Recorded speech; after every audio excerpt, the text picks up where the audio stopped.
किया और पढ़ा तो एक बड़ी सुंदर चीज मिली जो शिव महापुराण का मूल लक्ष्य है। किसी ने भगवान शंकर से पूछा, भोलेनाथ जी हम राम जी की आराधना करते हैं तो राम जी हमको ये दे देते हैं या वस्तु दे देते हैं या जो मांगो वो दे देते हैं।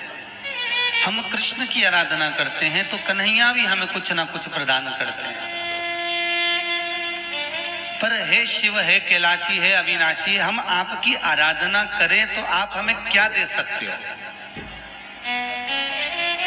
भगवान शंकर बोले, जो कोई नहीं दे सकता वो मैं दे सकता हूं, पक्का है। तो आप दोगे क्या? पहले तो ये तो बताओ कि दोगे क्या? तो भगवान शंकर बोले, सीधी सीधी बात है, देखो भाई, राम मंदिर में बैठने की जगह होती है, थोड़ी देर बैठ सकते हो। कृष्ण मंदिर में बैठने की जगह होती है, थोड़ी देर बैठ सकते हो। सारे देवी देवताओं के 33 करोड़ देवी देवताओं के मंदिर में जाकर थोड़ी देर मंदिर के अंदर बैठ सकते हो। पर एक शंकर का मंदिर ही एक ऐसा होता है जिसके अंदर तुम 15 मिनट भी नहीं बैठ सकते हो, क्योंकि आसपास इतना पानी पड़ा होता है कि साड़ी बचाकर रहना पड़ता है। क्यों? क्योंकि भगवान शंकर कहते हैं कि मेरे पास फालतू बैठो मती, टाइम बर्बाद करो मती। श्री परम पूज्य भाई श्री का भी अपनी लेखनी में यही कहना था कि क्यों समय बर्बाद करते हो, ये समय लौट कर आने वाला नहीं है। और यही मेरे शंकर कहते हैं कि मेरे पास बैठकर समय बर्बाद मत करो। जल चढ़ाया, बेलपत्र चढ़ाया, धतूरा चढ़ाया, प्रणाम करा, अब मेरे मंदिर से जाओ। जैसे मैं नेत्र बंद कर साधना में लगा हूं, तुम भी जाकर किसी की साधना में लीन हो जाओ, भक्ति में लीन हो जाओ, भजन में लीन हो जाओ, पर मेरे पास मत बैठो।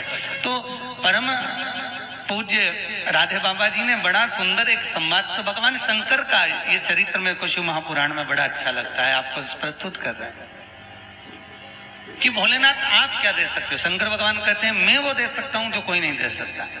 तो क्या दोगे? शंकर भगवान ने फिर वही चरित्र आपके सामने प्रस्तुत है इसी गीता वाटिका में। राधे बाबा सबसे पहले अगर भजन करते थे तो किसका करते थे? ईमानदारी से बोलो जरा। राधा बाबा ने तब करा तो किसका करा? समाधि के जस्ट पास में राधा बाबा ने जहां बैठकर आराधना करी थी वो किसकी करी थी? भगवान शंकर की।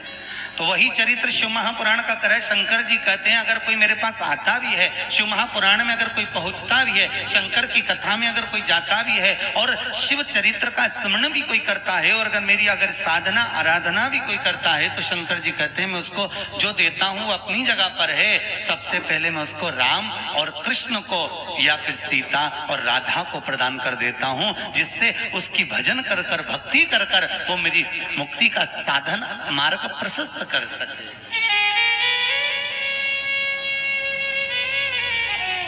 हाँ, मांगने पर कमी नहीं रखी प्रभु। जिसने जो मांगा, भगवान शंकर ने अपने पास रखा ही क्या रखा? माता पार्वती तो कई बार बोलती थी कि कुछ अपने पास में रख लो। जैसे पत्नी पति से कहती है कि थोड़ा बुढ़ापा सुधारना है तो थोड़ा सामान साथ में रखो, थोड़ा धन साथ में रखो, थोड़ा पैसा हाथ में रखो। क्या दिन भर लुटाते रहते हो, क्या दिन भर उजाड़ते रहते हो? भगवान शंकर तो ओगड़ी दानी, वो तो लगा जो मांगने आए। अब जिस कुबेर जी की अपन पूजन करते हैं, ये कुबेर जी है कौन? है कौन? केवल एक ब्राह्मण का पुत्र चोरी करने के लिए शंकर जी के मंदिर में गया और उसके पास चोरी का सामान देखने के लिए कुछ भी नहीं था। अपने तन पर एक पिछोड़ा पड़ा हुआ था, उस पिछोड़े को त्रिशूल में लपेट लिया मंदिर के और एक दिए से उसको जलाकर चारों तरफ अग्नि को लगाकर चारों तरफ चोरी का सामान ढूंढ रहा था। इतने में शंकर भगवान को लगा आज शिवरात्रि के दिन कौन मेरी आरती उतार रहा है।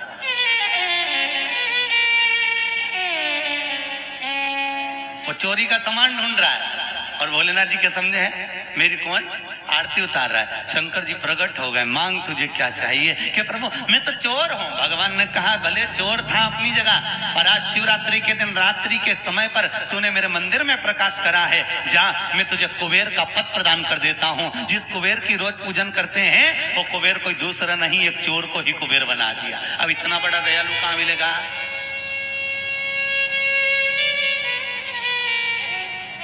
कहां मिल सकता है? कई लोग कहते हैं महाराज जी हम रोज शंकर जी की पूजन करते, बहुत आराधना करते, बहुत सेवा करते, पर शंकर जी का दर्शन ही नहीं होता। हमने कहा तुमने अभी तक जितनी आराधना करी शिव महापुराण के हिसाब से नहीं करी। क्यों? क्योंकि तुम मंदिर में जाते हो, मंदिर का ही लोटा उठाकर, मंदिर का ही कलश उठाकर, मंदिर का ही पानी भरकर भगवान शंकर को मंदिर में ही चढ़ा कर जाते हो। शिव महापुराण में ये तो लिखा ही नहीं कि मंदिर का ही पानी भरो, मंदिर का ही लोटा उठाओ और मंदिर के शंकर को चढ़ाओ। तो इसमें लाभ क्या हुआ? ये तो उसी में कहा ले कि तुम जैसे आंवले के पेड़ की पूजन करने गए, पीपल के पेड़ की पूजन करने गए, बेचारी कोई ने पूरी थाली लगाकर कंकु चावल मोली हल्दी सब रखकर थाली रख के गई ढाक ढुका के, और तुम आए और उसमें से थाली में से कंकु भी तुमने आंवले को चढ़ा दिया, कंकु चढ़ाया, अक्षत चढ़ाया, थाली दूसरे की, कंकु दूसरे का, चावल दूसरे का और चढ़ा तुम दिए। अब इसमें से कुछ लाभ मिला? अरे बोलो तो सही। अब ईमानदारी से देखो, मंदिर में भगवान भोलेनाथ स्वयं बैठे, बस घर से खाली हाथ चले गए, लोटा दूसरे का, कलश दूसरे का, पानी तुम्हारा था क्या? अरे बोलो तो दूसरे का, पानी दूसरे का, कलश दूसरे का, शिव मंदिर का, और बस अपन बढ़िया पल्लू मल्लू लेके ओम नमः शिवाय, ओम नमः शिवाय, ओम नमः शिवाय 2-4 कलश भर भुरा के शंकर जी को चढ़ा के तिलक छापा लगा लोगों के। और घर के लोगों ने पूछा कहाँ गई थी? शंकर जी के मंदिर गई थी, बहुत रिझाऊं, सावन महीना में खूब रिझाऊं, खूब सावन महीना पानी चढ़ाया, खूब चढ़ाया, उसके बाद भी शंकर जी नहीं आया, उसके बाद भी शिव नहीं दिखा। क्यों नहीं दिखा? क्योंकि भगवान शंकर कहते हैं तूने अपना क्या मुझे दिया है वो बता। क्या दिया था? जितना दिया सब दिखावे का दिया, जितना दिया सब दूसरे का दिया। हमारा समर्पण कहाँ है? इसलिए शिव महापुराण में कहा गया कि समर्पण का भाव 3 बार शिव जी के मंदिर में ताली बजा दो, मुख से बम बम बोल दो, शंकर जी राजी हो जाते हैं। केवल जल से भी नहीं, भर भर कर कलश चढ़ाओ उससे भी नहीं, कुछ समर्पित किया जाए वो भी नहीं, हमारा केवल अपना समर्पण। राधे बाबा का चरित्र देखकर मुझे याद आया, शंकर भगवान की आराधना करी, शिव की इतनी आराधना करी कि भगवान भोलेनाथ जी भी मन में समझ गए कि अब मैं इनको दूं तो दूं क्या। तो बाबा भोलेनाथ जी ने भी आकर जरूर उनको राधा प्रदान कर दी। इसलिए राधा सर्वस्वरी उनकी आराधना का एक केंद्र बिंदु हो गया। कृष्ण की आराधना में लीन, राधा की आराधना में लीन, स्वयं राम की आराधना में लीन, और वो तल्लीनता प्रबलता में।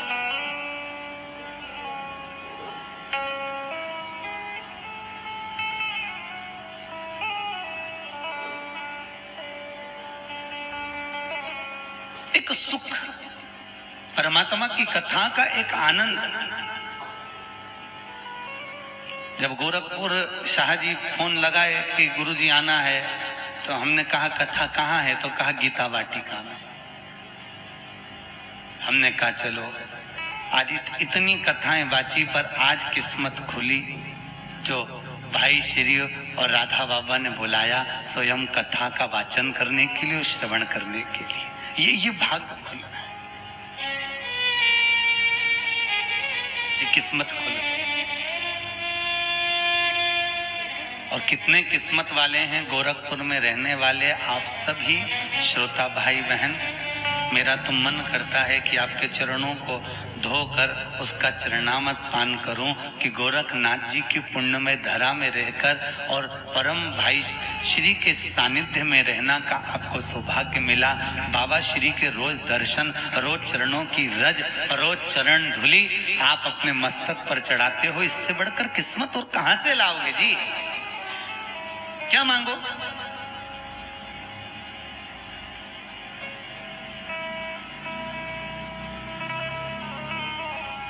जैसे भगवान कृष्ण अपनी मैया यशोदा जी से कहते हैं, मैया तुझे कहीं तीर्थ करने जाने की जरूरत नहीं है, क्यों तीर्थ करने जाती है? माँ कहती है नहीं तीर्थ तो मुझे जाना है। तो माँ तू तीर्थ करने जाएगी तो मैं अकेला पड़ जाऊंगा, तुझे तीर्थ जाने की जरूरत नहीं है। तो क्यों नहीं जाना? नहीं माँ, मैं तेरे लिए सारे तीर्थों को यहाँ बुला देता हूँ। और भगवान कृष्ण ने ब्रज 84 कोस में सारे तीर्थों को लाकर विराजमान कर दिया। आपको सबको मालूम होगा, बद्रीनारायण भी वहीं, जगन्नाथ जी भी वहीं, रामेश्वर भी वहीं, तो द्वारका भी वहीं। सारे तीर्थ ब्रज 84 कोस की रज भूमि में आकर स्थापित हो गए। परम आदरणीय भाई श्री को भी ये मालूम होगा कि मेरे गोरखपुर वाले जिनके पास में धन भी नहीं होगा वो यात्रा करने दूर दूर कैसे जाएंगे, कैसे दौड़ दौड़ कर गोवर्धन जाएंगे, कैसे व्रत 84 कोस की परिक्रमा करने जाएंगे, कैसे कहां कहां कितने कितने शास्त्रों को पकड़ने के लिए जाएंगे। इसलिए मेरे परम संत, परम आदरणीय, परम भगवत चरण अनुरागी श्री हनुमान प्रसाद जी पौद्धर महाराज जी ने विचार कर लिया कि यहीं गोवर्धन बसा दूं, यहीं व्रत 84 कोस बसा दूं और यहीं सारे शास्त्र लाकर रख दूं, तो इसकी परिक्रमा कर लेंगे तो पूरा तीर्थ घूमने का फल प्राप्त। इतना कहीं मत डोलो, इधर उधर मत डोलो रे, जय श्री कृष्णा बोलो रे, हेलो हाय छोड़ो रे, जय श्री कृष्णा बोलो। क्यों दौड़ रहा, कभी यहाँ कभी वहां, ना जाने कहां कहां डोलते फिर रहे हो। पर एक साधे सब सदे, शिव पुराण की कथा कहती है, भगवान शंकर की कथा कहती है, शंकर जी का अभिषेक होता है तो उस पर 3 टेकियां लगती हैं और 3 टेकी के ऊपर एक कलश रखाता है। रखाता कि नहीं रखाता? कलश रखने के लिए मात्र 3 टेकी होती है। आज तक आपने कहीं 4 टेकी नहीं देखी होगी। कितनी टेकी होती है? 3 पाए के कलश पर, इस पाए पर एक कलश रखाता है और कलश में से पानी कितनी जगह से निकलता है? एक जगह से। 3 कौन है? ब्रह्मा, विष्णु और महेश। एक जगह से पानी गिर रहा है और भगवान शंकर के ऊपर वो दर्शा रहा है कि हम तीनों एक हैं। और पानी भी गिरकर शिवलिंग पर चारों तरफ घूमने के बाद चरणारविंद में नीचे जाता है। अर्थात शिव चरित्र कह रहा है कि पूरी पृथ्वी पर कहीं पर भी घूम लो, पर जब तक मेरे चरण में नहीं आओगे तब तक शांति नहीं मिलने वाली। पूरी शिव चरित्र का पूरा व्याख्यान शंकर जी के स्वरूप में विराजमान है। पूरा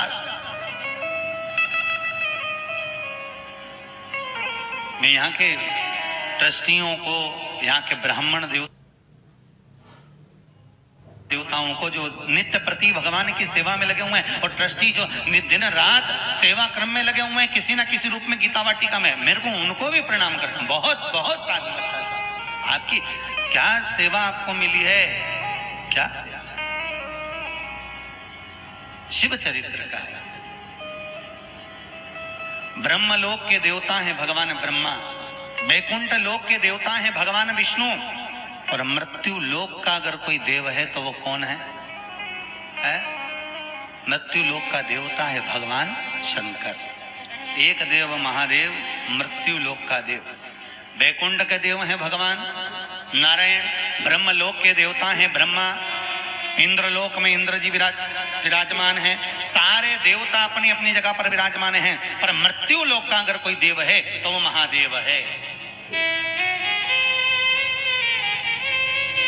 पर आज के जमाने में लोगों ने थोड़ा सा महादेव को, कोई कह देता है शंकर जी की मूर्ति घर में मत रखो, कोई के शंकर जी को ऐसा मत करो, कोई के शंकर जी को ऐसे मत पूछो, कोई के शंकर जी को ऐसे मत भजो। अरे शिव महापुराण कह रही है मृत्यु लोक का अगर कोई देव है तो वो शंकर है। आज दुनिया के लोग भले राम को भजे, कृष्ण को भजे, भवानी को भजे, मर्जी पड़े उस देवता को भजो, मना नहीं होता है। बहुओं की आदत होती है, सास को कम प्रणाम करती है, पड़ोसन को ज्यादा करती है, आदत है, दुनिया की रीत है साहब। बहू कितनी भी अच्छी लेकर आना, सबसे ज्यादा अगर मान करेगी तो वो चाची सास का, बुआ सास का, काकी सास का, पड़ोसन का, पड़ोस में रहने वालों का ज्यादा आदत करेगी। और घर में सास भले बैठी है, बेचारी बैठी रहे, अचार भी पूछेगी तो 5 वाली से, कपड़े का पूछेगी 5 वाली से, कुछ भी पूछेगी बाजू वाली से। और घर में सास बैठी, सास इतनी विद्वान, इतनी चतुर, पर उससे उसकी बने नहीं, उसको पूछे नहीं। तो सास को क्या पड़ी, सास को पड़ी की नहीं पड़ी, कुछ पड़ी क्या? सास फिर भी अलमस्त रहती है, खूब खाती पीती आनंद करती। सास को कोई टेंशन नहीं कि मेरी बहू मुझे प्रणाम करे ना करे। क्यों रहती है सास मस्ती में? क्योंकि सास को मालूम है तू पड़ोसन के कितने भी पांव पड़ ले, चाहे पड़ोस वाली के कितने भी रसगुल्ला खिला दे, पर हिस्सा तो मैं ही दूंगी ना, तब देखूंगी तेरे को, आ बेटा। सास को चिंता नहीं है। उसी तरह लोग कहे हम राम जी को भजते हैं, हम शंकर जी का प्रसाद नहीं लेते। कई कई जगह पर हम कथा करने जाते हैं, क्या हम शंकर जी की कथा में नहीं जाते साहब? ऐसा बोल देते हैं हम शंकर जी का प्रसाद नहीं लेते। क्यों? हमने पूछा क्यों, तो क्या हम उस पंथ से जुड़े हुए हैं। कोई कहता है हम उस पंथ से जुड़े हुए हैं, हम उस संप्रदाय से जुड़े हुए हैं, हम उस संप्रदाय से जुड़े हुए हैं, इसलिए हम शिव का प्रसाद नहीं लेते, हम शंकर को नहीं मानते। तो हम भी कह देते हैं तुम किसी का कितना भी भजन कर लो, शंकर भगवान तो कहते हैं तू राम भज ले, कृष्ण भज ले, तेरी मर्जी पड़े उसका भजन कर ले। मेरे ससुर ने तो मुझे श्राप दिया था, दक्ष प्रजापति ने भगवान शंकर को श्राप दिया था, ए शिव मैं तुझे श्राप देता हूं कि तू शमशान में निवास करेगा, तो भले तू जीते जी भजन कर, मेरा मत कर, मरने के बाद शमशान आएगा तब निपटूंगा तेरे से।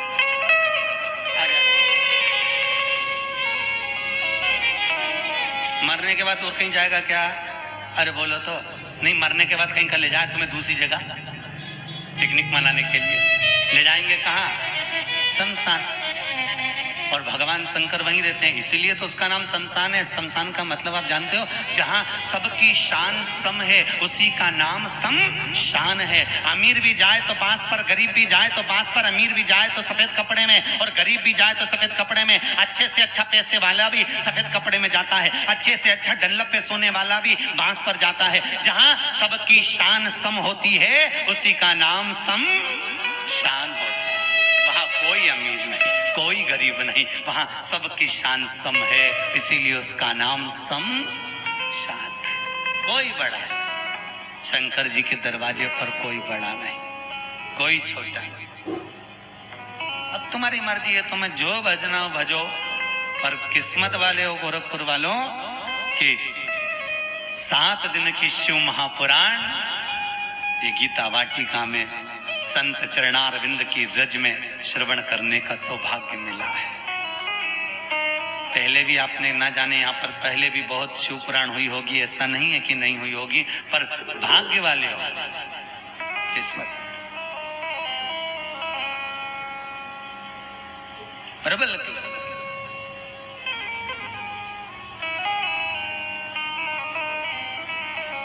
सबको दिया। राम जी ने मांगा, कहे प्रभु जी हमको सेतु पार करना है, कृपा करो। भगवान ने कहा बिल्कुल आशीर्वाद है।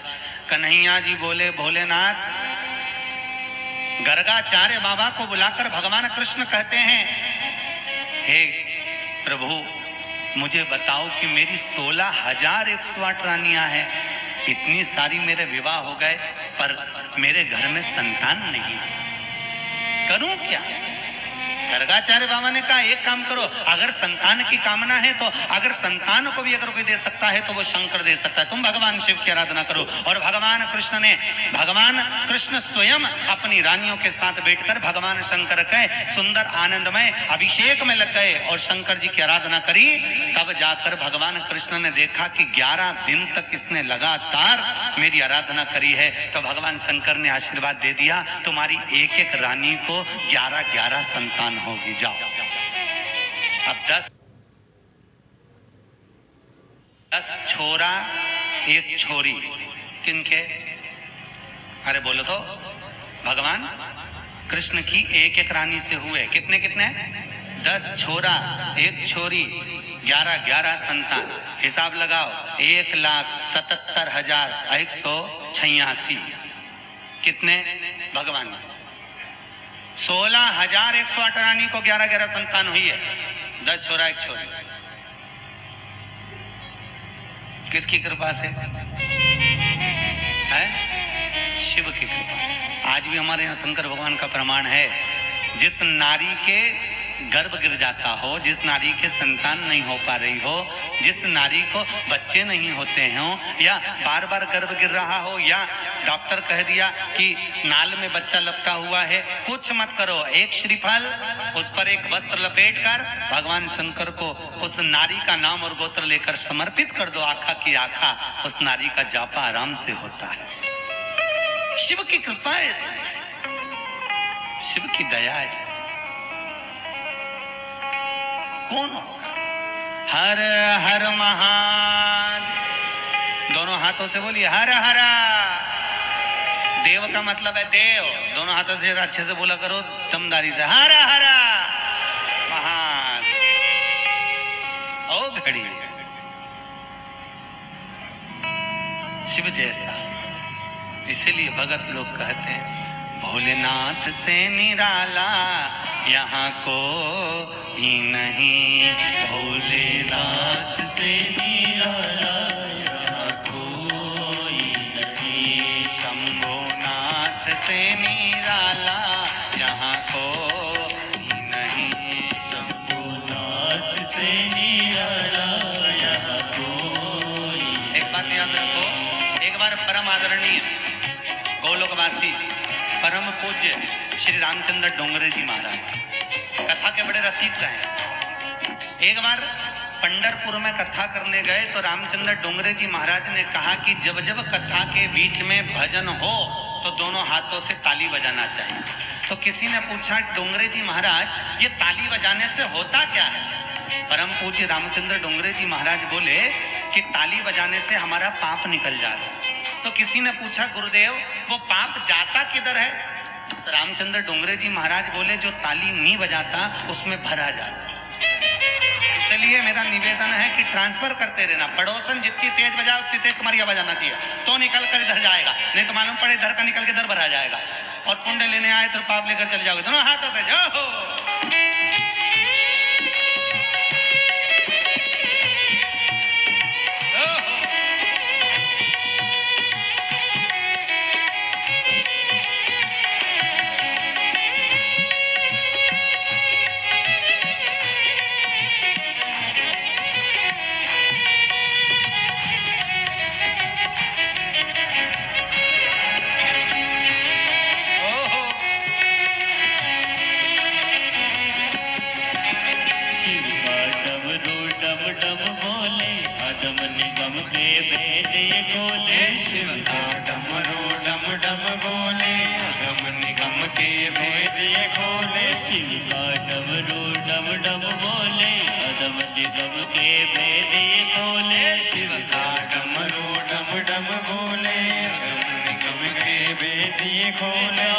डमरू बजाने वाला कोई नहीं, ऐसा डमरू बजाने वाला कोई नहीं, भोलेनाथ से निराला यहाँ कोई नहीं, भोलेनाथ से निराला यहाँ कोई नहीं, कोई नहीं रे यहाँ कोई नहीं, कोई नहीं रे यहाँ कोई नहीं, शंभुनाथ से निराला यहाँ कोई नहीं, शंभुनाथ से निराला यहाँ कोई नहीं। बड़े आनंद में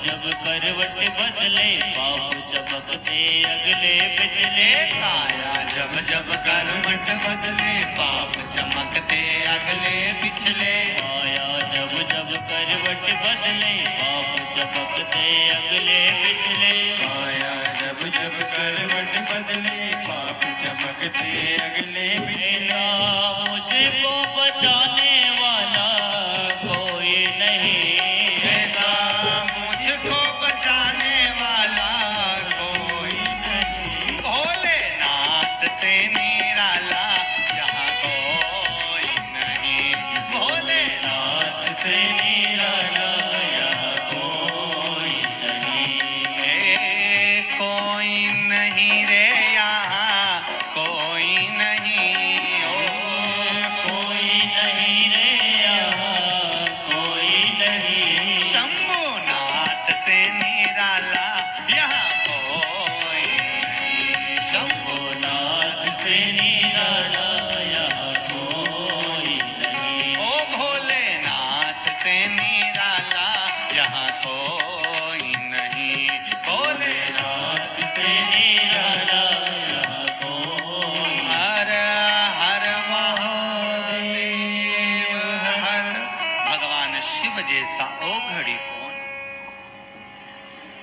दयालु कौन?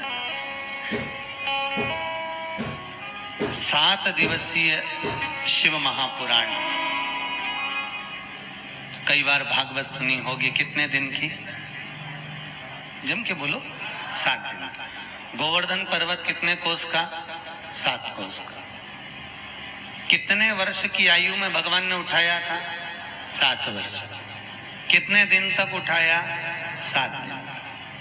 विवाह हुआ तो फेरे कितने ढले? 7। ईमानदारी से हाँ 7। नहीं, किसी को नींद आ गई तो 6 भी डाल गया तो कोई भरोसा ना है। विवाह। शास्त्रीय संगीत के सुर कितने? 7। अपना जन्म कितने दिनों में हुआ? 7 दिन में। रविवार, सोमवार, मंगल, बुध, गुरु, शुक्र और शनि। मरोगे कितने दिन में? 7 ही दिन। अलग से कोई दिन आएगा क्या? नहीं। शिव पुराण कितने दिन की? 7 दिन। रविवार को जन्म हुआ, सोमवार को बड़े हुए, मंगलवार को ब्याह हुआ, बुधवार को बच्चे हुए, गुरुवार को बीमार पड़े, शुक्रवार को हॉस्पिटल गए, शनिवार को सीताराम हो गए। अब बताओ कथा कौन से दिन सुनोगे? 7 दिन तो यूं निकल गए। लगता है कितने दिन की कथा? 7 दिन की, 7 दिन की, 7 दिन की। पहला दिन कहाँ चले जाएगा, दूसरा दिन कब जाएगा? जीवन ऐसे निकलता चले जाता है कि बचपन खेल में खोया, जवानी नींद भर सोया, बुढ़ापा देख कर रोया, सिराने मौत हंसती है। बचपन गया, जवानी गई, अधेड़ी गई और आया बुढ़ापा। जब मृत्यु इस सिराने आकर हंसेगी कि पूरी जिंदगी गंवा दी, तब याद आया कि अब मुझे कोई गीता वाटिका ले चलो। जब शरीर ही साथ नहीं दे, हाथ पे और बच्चों से क्यों कि मुझे वाटिका ले चलो, गीता वाटिका ले चलो। आजकल की औलाद एक कुत्ता को घुमाना पसंद करे पर बुढ़ों को नहीं। कौन ले जाएगा? इसलिए शास्त्र कह रहा है बचपन है खूब भजन करिए, जवानी है खूब भजन करिए, अधेड़ी है भजन करो। तो कहो गुरुजी घर का काम कब करें? भाई कर्म करते रहो, भजन करते। काम मना नहीं है कि काम ना करिए, खूब करो, तुम्हारी मर्जी पर ना करो, पर साथ में थोड़ा थोड़ा बहुत।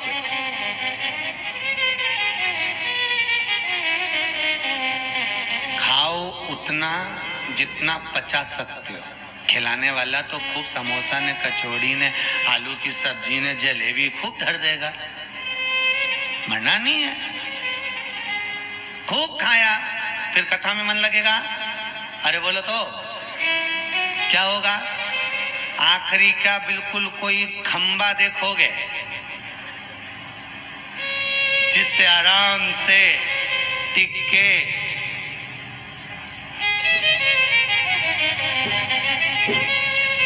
लोग पूछेंगे क्यों सो रहा है क्या? तो फिर ऐसा ऐसा क्यों कर रहा है? कुछ नहीं, भगवान भाग रहा तो बोला सो नहीं रहा। चित्त लगेगा। खाओ उतना जितना पचा सकते हो, कमाओ उतना जितना भोग कर सकते हो। अति सर्वस्व वर्जित भजन चित्त ना धरे तो मतलब क्या है? कथा कह रहे 7 दिन मिले हैं शिव महापुराण के, 7 दिन जीवन के हैं। और उस 7 दिन में शिव महापुराण के एक एक संवाद में से जो जो अच्छा लगे वो अपने जीवन में उतारे। 12 संहिता शिव महापुराण की, 24,000 श्लोक शिव महापुराण के अंतर्गत है।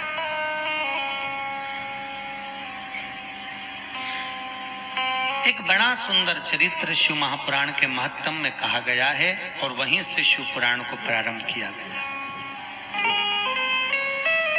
एक देवराज नाम का ब्राह्मण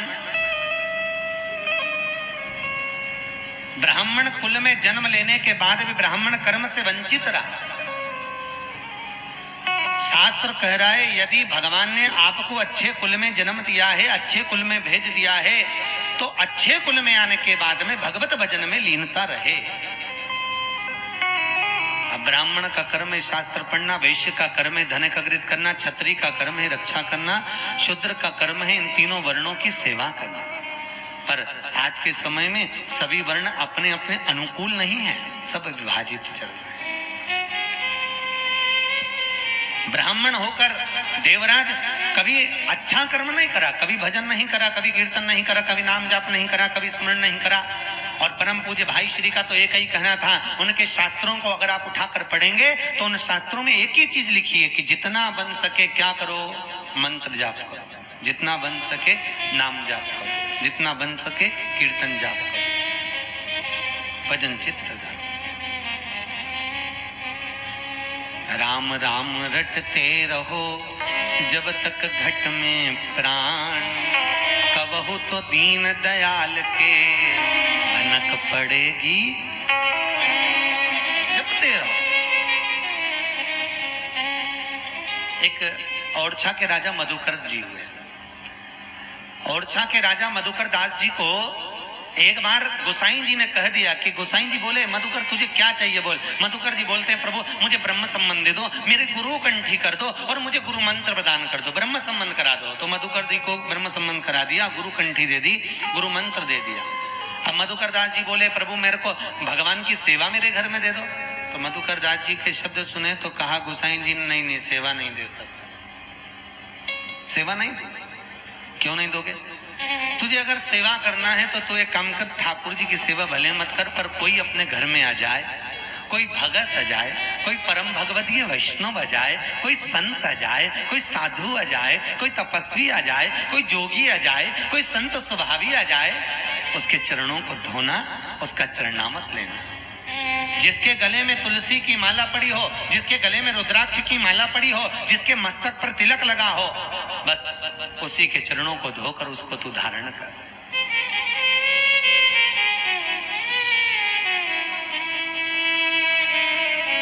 ठीक है। अब मधुकर दास जी ने सोचा करूं तो करूं क्या, गुरु जी ने बताया वैसे ही करूंगा। अब रोज कोई ना कोई वैष्णव आता जिसके गले में तुलसी की माला होती, जिसके गले में रुद्राक्ष की माला होती, मस्तक पर तिलक लगा होता। मधुकर दास जी को मालूम पड़ता, राजा मधुकर को मालूम पड़ा कि मेरे राज्य में कोई आया, और मधुकर जी दौड़ कर गए और उन्होंने चरण पकड़ा, चरणामत लिया। आज गांव के लोगों ने, राज्य के लोगों ने हंसी उड़ाई कि हमारा राजा तो पागल हो गया, मूर्ख हो गया, इसमें तो रत्ती भर की अक्ल नहीं रही। अरे हर किसी के पांव धोने बैठ जाता है, हर किसी के चरण धोने बैठ जाता है, चरणामत लेने बैठ जाता है।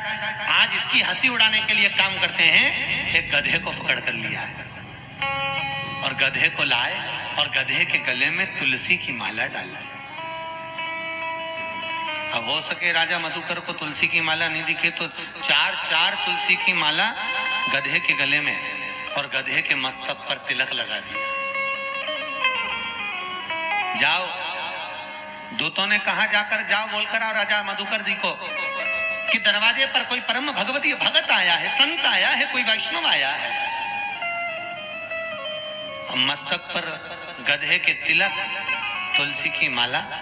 राजा मधुकर को मालूम पड़ा कि दरवाजे पर कोई संत आया है, कोई भगत आया है, कोई सन्यासी, कोई तपस्वी आया है, कोई परम भगवती वैष्णव आया है। राजा मधुकर जी दौड़ कर गए और दरवाजे पर जाकर देखा तो गधे के गले में तुलसी की माला थी, गधे के मस्तक पर तिलक लगा हुआ था। राजा मधुकर ने अपनी धर्मपत्नी को आवाज लगाकर कहा जल्दी जाओ अंदर से थाली लाओ। अरे आज तक जो संत आते थे वो 2 पांव से आते थे, आज संत मेरे यहाँ कृपा करने 4 पांव से आए। आज संत कृपा करने मेरे यहाँ 4 पांव से पहुंचे, जल्दी थाली लाओ। और मधुकर दास जी की धर्म पत्नियां दौड़ कर गई और दौड़ कर 4 चांदी की थाली और सोने के कलश में जल लेकर आई। राजा मधुकर उस गधे के चरण धुलाते और चरण धुलाकर 4 थालियों का चरणामत एकत्रित कर कर राजा मधुकर जब चरण का रज जल पी रहे थे, इतनी देर में तो उस गधे में से भगवान नारायण प्रकट हो गए। अरे मधुकर धन्य है रे तू, धन्य है, तेरी परीक्षा लेने के लिए लोग गधे को लेकर आ गए और तूने गधे में भगवान को देख लिया, भगत को, संत को देख लिया। राजा मधुकर जी ने कहा इसमें मेरा कुछ भी नहीं। अभी शाह जी बोल रहे थे कि मेरा कुछ भी नहीं, मेरे ऊपर तो भाई श्री का आशीर्वाद, माता का आशीर्वाद, बाबा का आशीर्वाद है तो ये कर्म हो रहा है। और ये सत्यता है, जब पुण्य की गुल्लक भराती है और गुल्लक जब फूटती है तब कोई अच्छा बच्चे खिलौना लेकर आते हैं। और हमारे 7 जन्म की पुण्य की गुल्लक जब भराती है और फूटती है तब जाकर एक शिव महापुराण की कथा हो पाती है, तब जाकर। क्यों?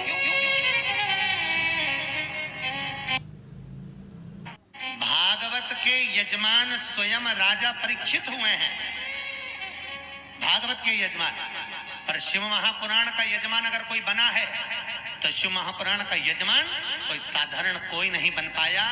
जब तुमरुका जी, नारद जी के परम मित्र तुमरुका जी ने शिव महापुराण की कथा, अभी आप आगे सुनेंगे, चंचुला देवी के कहने पर करी, तो चंचुला ने कहा मैं यजमान पद किसको दूं, मैं किसको जोड़े से बिठाऊं, मैं किसको गठजोड़ा बांध कर बिठाऊं जो शिव महापुराण की कथा का मुख्य यजमान बन जावे।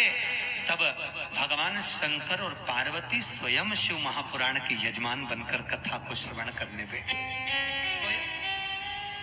भागवत के यजमान तो परीक्षित बन गए, सहजता है।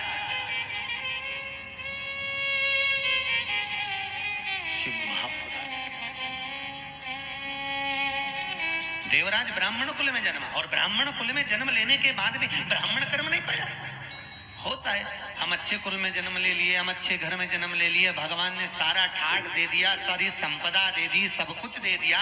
ईमानदारी से बताओ, पहले की माताएं तो घर में मट्टी का चोला था, उसको पोतती, उसमें लीपती और उसके बाद भोजन बनाती। घर में मट्टी के बर्तन थे, अब तो स्टील, तांबा, पीतल, सोना, चांदी के बर्तन हो गए। घर में हाथ से कपड़े धोए जाते थे, अब वॉशिंग मशीन हो गई। घर में ठंडा रखने के लिए, दही बनाने के लिए भी ठंडा रखना है तो उसको ठंडे स्थान पर रखना पड़ता था। आज के जमाने में फ्रिज हो गया। घर में इतने नौकर चाकर, घर में सारी संपदाएं। हम फ्रिज क्यों लाए? क्योंकि हमारे घर में हम एकदम थोड़े फ्री हो जाएं। हम वॉशिंग मशीन क्यों लाए? कि थोड़ा फ्री हो जाएं। हम कपड़े धोने वाली बाई क्यों लगाएं? कि हम थोड़ा फ्री हो जाएं। हमने घर में नौकरानी क्यों लगाई? हम थोड़ा फ्री हो जाएं। हमने घर में सेविका क्यों लगाई? हम थोड़ा फ्री हो जाएं। हमारे घर में थोड़ी शांति रहे, क्योंकि 4 बहुएं हैं, अगर एक करेगी एक नहीं करेगी तो अशांति होगी। तो हमने नौकर चाकर, वॉशिंग मशीन, फ्रिज, कूलर, बंगला, सब कुछ अपने को सुख पाने के लिए करा। पर ईमानदारी से बोलो, सारा घर में ठाट है, सब कुछ घर में है, उसके बाद भी घर में शांति नहीं है।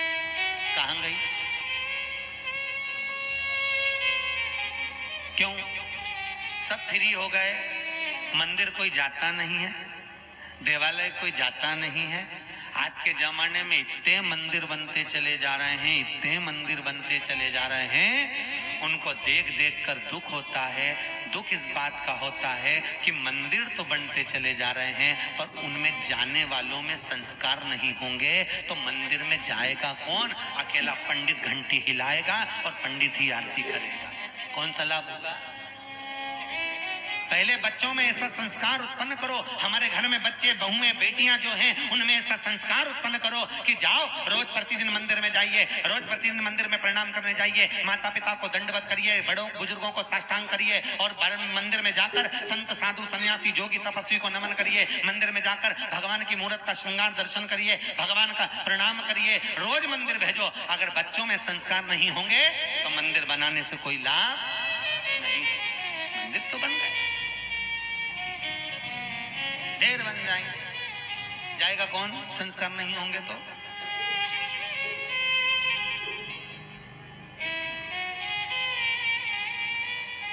इसलिए बार बार कथा में कहते हैं, बच्चों को दिलाना है तो कार ना दिलाइए, कार बिल्कुल मत दिलाओ, क्योंकि बच्चों को कार दिलाओगे तो बच्चे बेच कर खा जाएंगे। बच्चों को दिलाना है तो संस्कार दिलाओ, तो बच्चे कारों की भी लाइन लगा देंगे।